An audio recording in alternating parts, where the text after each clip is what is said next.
L'enquiquineur de Fernando Sorrentino.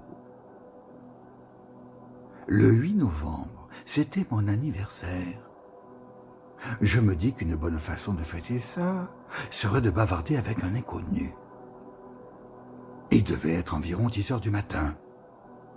À l'angle de la rue Florida et de l'avenue Cordoba, j'abordai un monsieur d'une 60aine d'années, habillé chic, un attaché-caisse dans la main droite, l'air un tantinet arrogant d'un avocat ou d'un notaire. « Excusez-moi, monsieur, lui dis-je, pourriez-vous m'indiquer le chemin de la place Maillot ?» Le monsieur s'arrêta, m'observa de pied en cap et me répondit par une question oiseuse. « Vous voulez aller place Maillot ou avenue Maillot ?» En principe, j'aimerais aller place Maillot, mais si ce n'était pas possible, je me contenterais d'aller n'importe où ailleurs.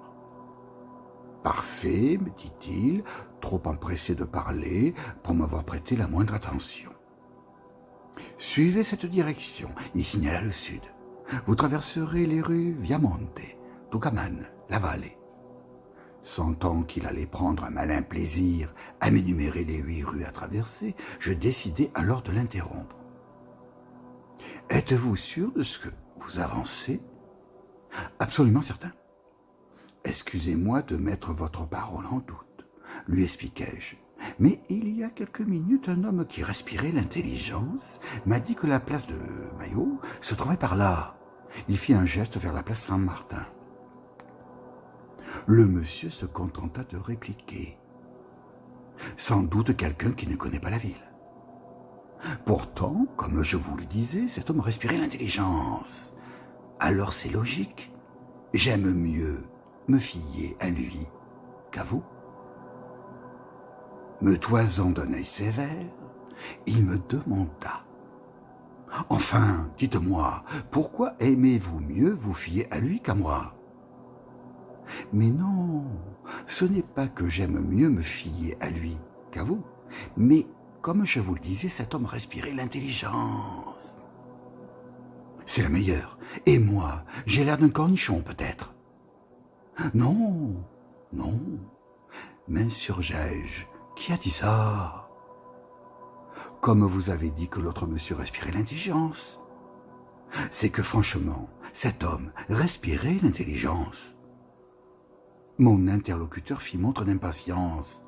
« Parfait, monsieur, fit-il, je suis assez pressé. Je vous dis donc au revoir et je file. »« D'accord, mais comment est-ce que je fais pour aller place Saint-Martin ?»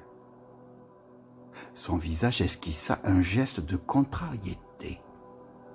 « Ne m'aviez-vous pas dit que vous vouliez aller à la place Maillot ?»« Non, pas à la place Maillot, non.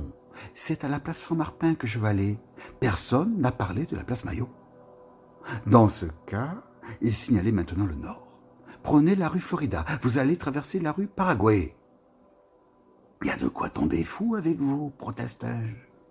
Ne m'aviez-vous pas indiqué avant de partir de l'autre côté ? » C'est que vous m'aviez dit que vous vouliez aller place Maillot. Je n'ai jamais parlé de la place Maillot. Comment faut-il vous le dire? Vous ne comprenez pas la langue du pays ou vous êtes encore à moitié endormi.